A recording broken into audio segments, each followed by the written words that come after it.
Hey guys, my name is Justin and welcome to Hellsborough, where we care about the design behind designer luxury. And if you do too, make sure to subscribe. Alright, so for today's video, I have another I don't know why I always punch. A Battle Royale! So for the uninitiated, a Battle Royale is something that I like to do where I pit 8 different bags against each other, one-on-one, until we get down to the winning bag, and that's just the one that wins. This time around, I thought we would do something just a little different. Instead of picking and choosing different bags from different brands, I thought we could take a look at one brand and look at some of their bags and just kind of talk about them, see which one's the most interesting, and then, you know, get our winner that way. And the brand for today is Gucci. For this one, I'm gonna kind of be specific about the sizes just because, like, between some of the sizes, some of these like details that I want to talk about are different. To include every single size when I'm talking about each of the styles, I think would be like insane, and like I feel like this video is already going to be long, so let me like try to, you know, streamline a bit. Let's be a little what's the word?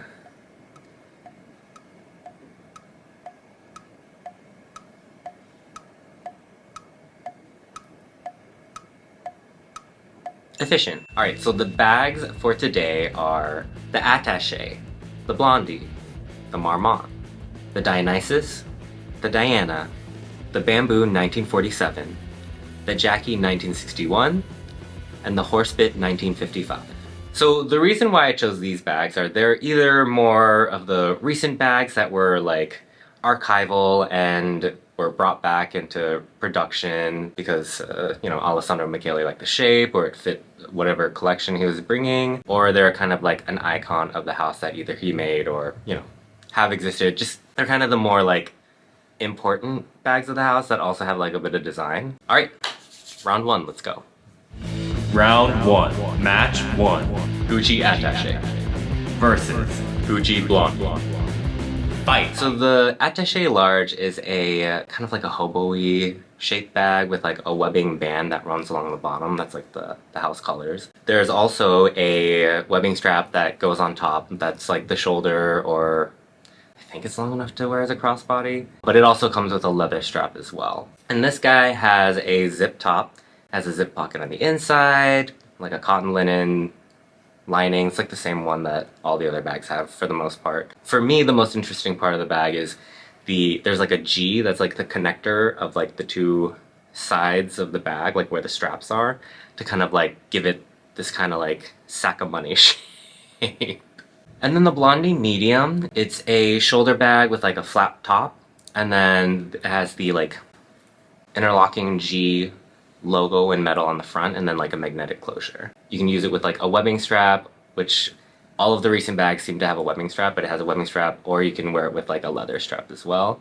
And then when you open it up, it has 2 compartments and then a zip compartment, like a little zip pocket as well. For me, the most interesting part of this bag is that interlocking G logo on the front is actually like a hole. Like, I'm not gonna do that, okay. But like you can, you know, like, it's a hole. So then when we take a look at these bags together, I'm pretty sure these are both archival bags that they've brought back. Alessandro Michele's really been into like bringing back older shapes, which is like really cool, totally for it. The Attache, again, it feels very like that like Y2K, like late Y2Ks with like these bigger bags that kind of like are floppy, and they're just like, whatever that shape is, like they're very like, I don't know what I'm talking about. And then when you compare it to the Blondie, which I get it, the Blondie you can like hold it so many different ways, multiple straps, you can use it like a clutch, whatever, it's super cool.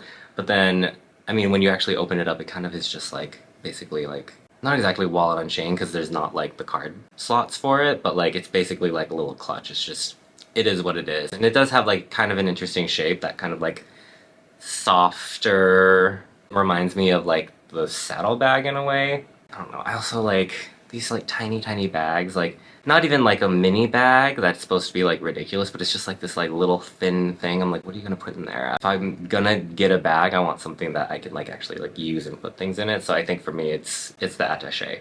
Winner. Gucci Attache. Round 1. Match 2. Gucci Marmont Versus Gucci Dionysus. Fight. The Marmont Small is a shoulder bag, and it has like the double G's, like the Marmont G's, like you see it on belts, shoes, whatever. The closure for the flap, it's actually like a spring closure, where like it clicks in and then you like activate a spring to like open it up. And then this bad boy has an attached chain, but then there is like a little leather bit. So, you know, you can wear it shoulder, crossbody, all that good stuff. And then it just has the one interior pocket, and then it has a zip pocket. And then of course it is the same like cotton linen lining like most of the bags that Gucci has. To me, like the shape, the fact that it's a flat bag, it has quilting, it kind of feels like a response to like the classic flap from Chanel in a way. There's only so many ways you can do a flat bag, but this one definitely feels like a little close, I guess. And then we have the Dionysus, and that's the, again, it's a flat bag. So actually, we're looking at two flat bags against each other. So, oh, that's kind of interesting. On the flap, there is like the signature like U-shaped hardware with like the tiger heads on it. And then this one also comes with an attached chain, but this one is just chain all the way around. I think for the most part, it's gonna be like a shoulder, like high shoulder bag or a low shoulder bag. The chain's a little too short to wear a crossbody, although like, I think if you have a petite frame, you can probably make it work. Once you open up the flap, it opens up to 2 compartments, and then there's actually a zip pocket inside. And then the standout thing for me is that Alessandro Michele, this bag came out like early in his tenure. So for me, I definitely like associate this bag with Alessandro Michele instead of like some of the more like archival pieces that he's brought out of the archive. Okay, but then let's take a look at these two little flat bags together. The Marmont had its time and the Dionysus had its time, and they're both still pretty popular bags, but I think for me, there's just something about the Marmont is a little too familiar and a little bit more generic than the Dionysus. The Dionysus has these interesting shapes with the leather flaps, and a lot of the bags actually, like, that flap part is suede, so you get another bit of texture. If you look at, like, them both as flat bags, I think one of them is definitely more interesting, and I think it's the Dionysus, so I think the Dionysus wins. Winner. Gucci Dionysus. Round 1. Match 3. Gucci Diana Versus Gucci Bamboo 1947. Fight. And then we have the Diana Small. I think the most like recognizable feature of this bag is the bamboo handles. The closure has this kind of like flap top, kind of like some of the more recent Lady Dior's. I'll get to that in a second. But like that kind of like flap that goes like interior, and you like pull it open to like, you know, get your hands inside and dig around your bag, whatever. This guy also has a leather strap, webbing strap on, I think, most of the models now. For me, what's really interesting about this bag is that Princess Diana, Lady of Wales, rest in peace, she actually carried this bag and loved it. I think she had a thing for like square tote bags, because then, like I mentioned like 2 seconds ago, the Lady Dior, that was also a bag that Princess Diana loved carrying, and it was, I don't know, the same kind of shape where it was like just like a square tote with top handles. Although I do think the nice thing about the Diana now is that it was updated, and then now there's, like I said, the detachable straps. On the old versions, you would get like a little plastic belt kind of thing to hold the bamboo handles in like shape when you're not using it. You still get the plastic ones, but then now there are decorative leather bands that you can put around the handles that you wear. And typically, like, if you get a brown, it comes with like a neon color, so you have like a little bit of contrast, which I think is like really fun. And then this next bag is actually another bamboo bag. It's the Bamboo 1947. So this is another flat bag. It has a top handle, of course made of bamboo, like the name says, but then the closure on this one is actually like a turn lock kind of thing, and that's like with a piece of bamboo. I think one thing that's interesting about this bag is that it has a leather lining, but even more interesting is when you open it up and like you see the compartment, and then there's a, you know, there's a zip pocket, but then there's a flap pocket. Like if you go into that flap pocket, there's something you can pull out, so there's a leather sleeve, and you open it up and it's a mirror, so it comes with a mirror, which I think is kind of funny. But yeah, so like This is kind of like a little bit different than some of the other bags we've been talking about. It's also been updated. So again, this is an archival bag, and it used to just be like the top handle. That's all you got. But then the update, you get the leather strap and then a webbing strap. I think on, if not all the models, most of them. Again, which I think is really great to like give that kind of like versatility and then a little bit of choice. Like it's always good to have choices when you already have like this one investment piece, right? Okay, so talking about both of these bags I think is going to be a little bit of a challenge. Like, of course, we all have our biases. Like if your Luna biases, we all have our Luna bias. I'm not going to share who mine is though, so. Definitely, like, there's a little bit more context for me personally when it comes to the Diana bag. I mean, there's a lot of quirk with the bamboo one. Like the fact that you get like a little mirror, I think that's so charming. The most important thing to note though is that both of these bags have been updated to include multiple straps. And I don't know, I think that's just a quality that people want from bags now. Like there's an expectation of like being able to like carry it without having to hold it. Side note, I think that's one of the things that kind of like dates the Birkin, although I would gladly take one. Anyways, let me get back to the topic. I mean, it's the history of the Diana, or the shape of the bamboo, and like a little bit of the fun bonuses, but I think like there's so much going on with like the Diana, and honestly, like, that's kind of the one that I want. So, I'm gonna go with Diana. Winner, Gucci Diana. Round 1, Match 4. Gucci Jackie, 1961. Versus Gucci Horsebit, 1955. Fight. So the next bag is the Jackie 1961. Is it a hobo? It's a shoulder bag that has an open top. And it has this like little strap that comes over with like what they call piston hardware. And that's been done like multiple times depending on who the creative director is. Now you'll see it with like this cylindrical one, but when Tom Ford was the creative director, it was kind of like this more sleek rectangular one that was like, I don't know, it was a bit more sexy, I think, which makes sense, Tom Ford. It just has the one main compartment, but then it does have a flat and a zip pocket. The interesting thing is that it has a strap that, like, it's a shoulder strap, but then it's like, it has a detachable, like, you can make it a crossbody or like just a longer shoulder strap.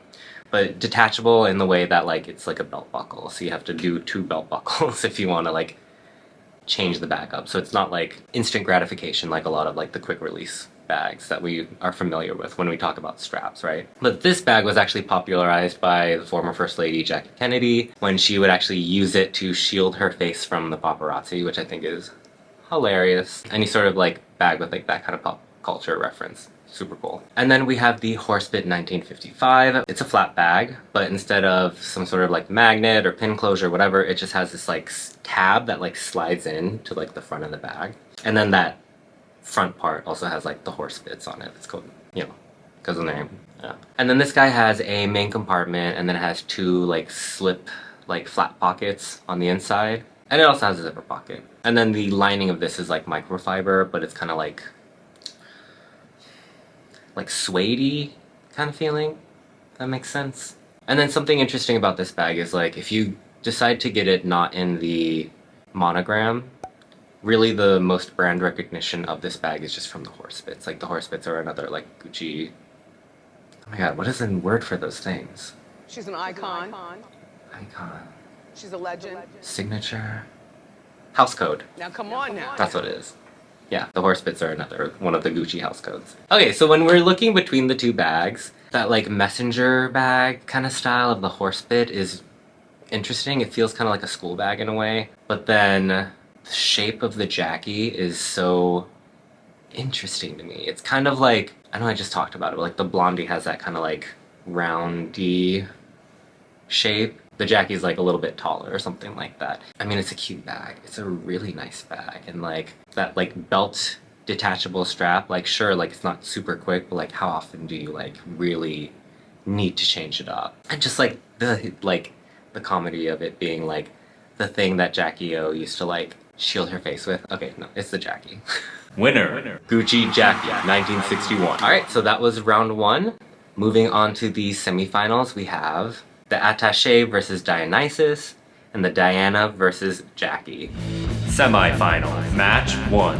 Gucci Attache Versus Gucci Dionysus.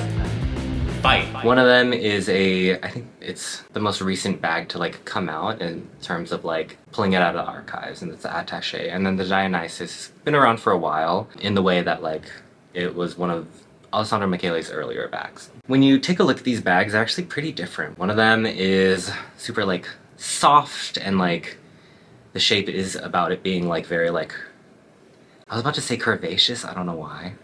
But then the Dionysus is like pretty structured in the way that it's almost like trapezoidal shape in a way, I guess. Like it does come in just a bit. So we have like very 70s vibes versus something that feels a bit more contemporary. For both of these bags, like of course the shapes are very interesting when you like put them together and compare them, but then they both have interesting hardware. Like for the Attache, it has that like G closure that you use to like kind of push the straps together and make it this kind of like, it's almost like a teardrop shape, but like a bag of money kind of shape, right? Like it's round and flattish at the bottom, and then it comes up to a point almost. And then for the Dionysus, of course, it's the iconic like tiger head, like U-shaped buckle. Well, I don't know exactly what you would call it, but either way, like both of their hardwares are, I think, one of the more interesting pieces about these bags. With Y2K being like so popular right now, like I don't know if the Attache is going to like be like one of these like long lasting bags. Meanwhile, like the Dionysus is kind of stuck around for a while because while it does have like a bit of edge, it's a pretty clean bag and pretty simple in some ways. That and the Marmont are kind of like the classic bag shapes that Gucci has. But if you look at both of the bags in totality, I think like not only like the shape, the type of the hardware, and then the fact that it has had longevity and it doesn't need to like go into the archives and get pulled back again. Granted, like, Alessandro Michele has only been creative director for how many years, but still. Yeah, no, I think it is the Dionysus that gets this one. Winner, Gucci Dionysus. Semi-final, match 2, Gucci Diana versus Gucci Jackie, 1961. Fight. And then next up, we have bags dedicated to the People's Princess, and then... Okay, honestly though, I saw a tweet the other day, and someone called her Jackie Jaws Onassis, and I was like, oh, okay. So, I didn't say it, someone else did. I'm just passing along that information. Well, let's get back to the bags. One of them is a tote bag that was named after a former princess who loved tote bags. You know, I talked about it before, but she loved this kind of like rectangular top-handle tote bag shape. Very clear, very definitive. And then we have the Jackie, which has its really fun origin in that she used to use it to block her face from paparazzi. I just think that's really cute. And like, I hate paparazzi, so yeah, use the bag to be like, huh, you can't get your money shot. In their updates, both of them offer a bit more versatility than just like holding it on the top or putting it on your shoulder or whatever. Although I think the Jackie's a little bit more awkward to utilize that versatility. But then, now I just want to compare the shapes. Like, of course, a tote bag is super utilitarian, very practical, and then the Diana, it's a pretty thick bag. I don't know how you describe it, deep? So then like, you know, you can get a variety of types of things in there. But then the Jackie is pretty slender. I do love the silhouette that it is thinner, but then it's like, what am I gonna put in there? Like, bills? Who wants to carry around bills? Come on. Because of its more slender profile, the Jackie I think is a little bit less useful in a way, depending on like your style of carrying things. So for me, personally, it's gonna be the Diana. Winner, Gucci Diana. Alright, so that is the semifinals. Now we're on to the finals. Ow. Ow. Final, Gucci Dionysus versus Gucci Diana.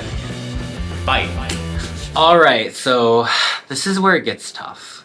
One of these bags is an early creation from Alessandro Michele when he first took the helms of the house, which, you know, I always think that's like an amazing accomplishment when you're like just entering a role and you can do something that like kind of changes things, turns things on its head a bit. And then of course the other one is this updated archival piece that was well loved by the People's Princess, you know.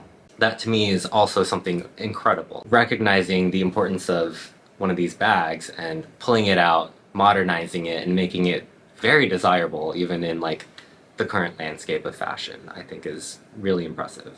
So like I said, the Dionysus is this like rectangular flat bag with the U hardware with the tiger heads. This bag has had so many iterations of it, many different versions with prints, different colors, different materials, and they've all been like very beautiful. I think the one reason I personally am not into this bag is that when you're just talking about like the chain, like it's a little short to wear it crossbody, I think, on most people. If you know me, you know I love to have versatility when it comes to the way you can wear a bag. So crossbody and shoulder is a minimum.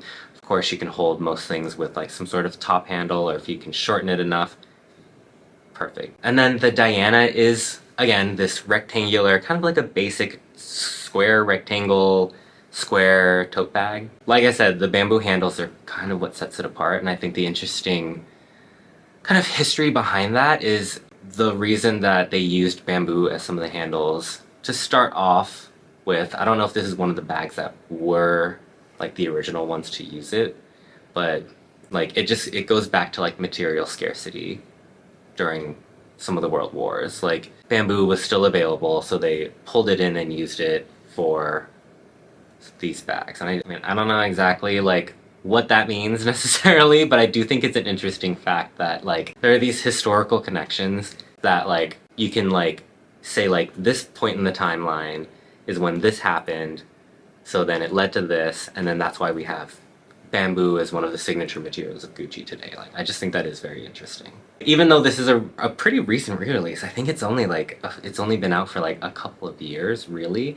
There's already been a few versions of it that are like, I think so beautiful and really like, really interesting. So like the way that Gucci is treating both of these bags, I think is very kind. You know, you're always going to want to have like these basic ones, but then when they can like make some crazy versions, I think that's super cool. So I guess I just brought it up because I think it's cool, because that's not going to help us decide. But then bringing it back to the Diana, it got an upgrade of these straps that you can wear on your shoulder or crossbody, and it adds this versatility to a bag that like really, when you saw Princess Diana wearing it, it was like, or on the crook of her arm, that was pretty much it. Also the fact that, bringing it up again, this was one of like the favored bag shapes and bags of Princess Diana. It is a super tough call, but I think because I keep bringing Princess Diana up, I think that's the sign. And I think the winner is gonna have to be the Diana.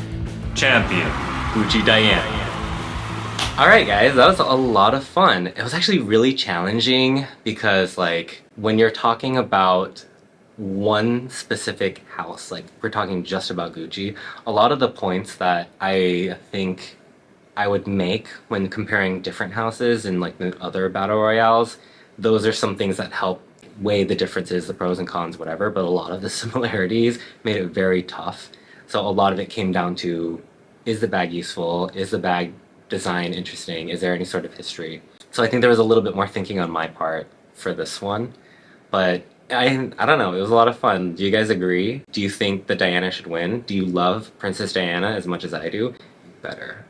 But, you know, let me know in the comments. Unless you don't love her, then...